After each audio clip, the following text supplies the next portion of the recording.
At 3:47 a.m., everything changed. Inside a cramped, windowless room, an automated script executes a final line of code.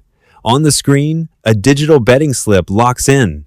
The wager is perfectly spread across 42 offshore bookmakers, targeting a hyper-specific set of international football matches. The total risk? $3 million. They thought it was over. They thought they had tracked him down, locked his accounts, and patched the algorithms. They were wrong. What happened next would rewrite the history of sports analytics, bankrupt a shadow syndicate of oddsmakers, and prove that the billion-dollar global betting machine had a fatal flaw. This is the story of a lone mathematician who didn't just beat the house, he broke it. The global football betting market is a fortress. It processes billions of dollars a week, controlled by supercomputers in London, Las Vegas, and Macau. These machines analyze everything: player fatigue, weather patterns, injury reports, and historical data. They set the odds. They ensure the house always wins. But every fortress has a back door. Meet Marcus. He isn't a football fan. He doesn't care about the roar of the crowd, the passion of the derbies, or the glory of the cup. To Marcus, 22 men running on grass is just a physics equation. It is pure data. Marcus is a data architect, a master of predictive modeling. For years, he scraped international league performance statistics, building a proprietary algorithm in his bedroom. He wasn't looking at the Premier League or El Clasico. He was looking at the shadows, the second division in Eastern Europe, the under-19 leagues in South America, markets where the oddsmakers' algorithms were lazy. He noticed a pattern. The bookmakers were mispricing the Asian handicap markets on late-game substitutions. It was a microscopic edge, a fraction of a percentage point.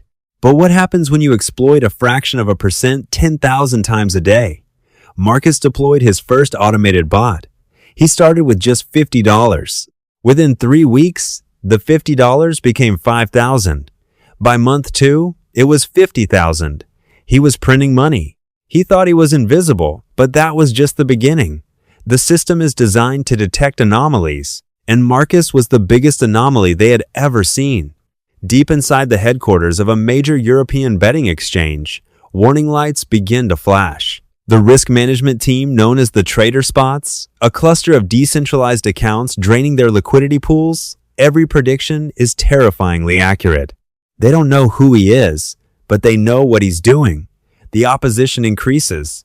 The traders deploy countermeasures. They throttle his bet limits. They change the odds. The millisecond his IP address connects, they freeze his withdrawals, trapping $500,000 of his capital behind corporate red tape. This is the moment most people walk away.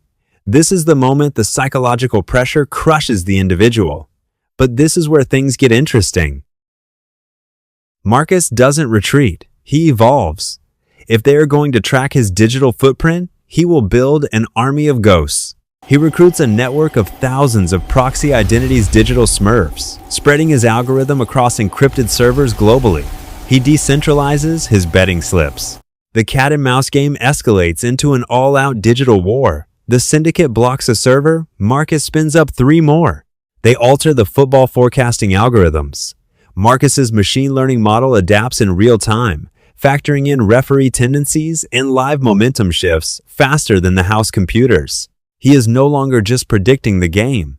He is predicting the oddsmakers' reactions to the game. The system made one fatal mistake. They tried to outmath a genius. But the syndicates aren't just algorithms. They are run by ruthless people, protecting billions in revenue. And when they realize they can't beat Marcus in the code, they decide to hunt him in the real world. The physical world closes in. Marcus's internet service is suddenly, inexplicably cut. His encrypted phone receives a single, anonymous message, an exact coordinate. His home address, they know where he is. Fear sets in. The digital war has crossed the screen. He is completely isolated, burning through his encrypted proxy servers just to stay online. He hasn't slept in 4 days. The glow of the monitors is burning into his retinas. He has a choice: pull the plug, forfeit the frozen millions, and disappear, or strike a blow so devastating it cripples the syndicate's liquidity, forcing them to settle. How did no one see this coming? Marcus chooses war. He codes a final, aggressive iteration of his algorithm. He calls it the supernova.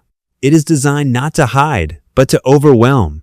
Instead of betting small amounts to avoid detection, Supernova will execute a coordinated, synchronized strike across every major sports betting platform simultaneously. He targets Black Saturday a weekend with 400 international matches playing back-to-back. He wires his last remaining capital into the proxy network. He sets the execution timer. This is his life or death moment. If the algorithm is wrong by even 2%, he loses everything and the syndicate wins. He initiates the sequence. He point of no return. They didn't know what was coming. Saturday, 1200 p.m., the first whistle blows. Around the world, millions of fans cheer for their teams, but in the shadows of the internet, a silent massacre begins. Supernova activates in a fraction of a second. 300,000 individual betting slips are injected into the global market. The servers in Las Vegas and London redline. The traders panic. They try to halt trading, but the bets are perfectly disguised as organic volume. The matches unfold.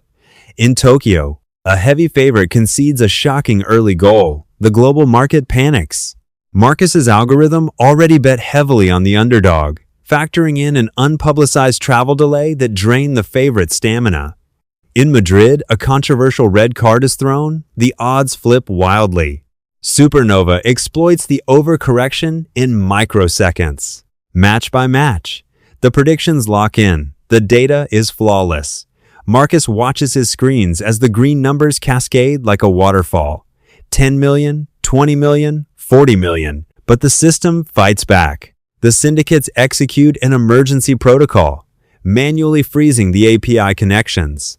They are bleeding cash. It all comes down to one final match. A second-tier league game in Eastern Europe. 93rd minute, the score is tied 1-1. Marcus's algorithm has placed an unhedged massive position on a late goal. If the game ends in a draw, the cascade fails. The liquidity freeze traps him. The rain is pouring on the pitch. A striker breaks past the defensive line. The goalkeeper rushes out. Marcus holds his breath. His entire life, his freedom, the millions of dollars sit all rests on the physics of a leather ball in the rain. The striker shoots the ball, hits the post. Marcus' heart drops, but a trailing midfielder slides through the mud. A desperate tap-in. The ball crosses the line. The whistle blows on Marcus' screen. The final status updates. Win. Silence falls over the syndicate headquarters. They are ruined. In less than 24 hours, a single anonymous entity extracted nearly $80 million from the global betting ecosystem. The liquidity pools are drained. The oddsmakers' algorithms are shattered, exposed as fundamentally flawed. The next morning, the betting exchanges institute emergency maintenance. They rewrite their entire code bases. The Asian handicap loophole is permanently closed. The system adapts, sealing the crack in the fortress. But they never caught him. Marcus didn't buy a yacht or a mansion. He encrypted his ledgers, distributed the funds through an untraceable network of offshore shell companies, and walked away from the monitors. He proved his point. He beat the unbeatable machine. His algorithm remains a ghost story whispered among data analysts and sports odds makers. A reminder that no matter how powerful the system is, no matter how perfectly designed the code, it only takes one human mind to break it. What happened next changed everything. The global football market was never the same. At 3:47 a.m., everything changed, and they will never see him coming again.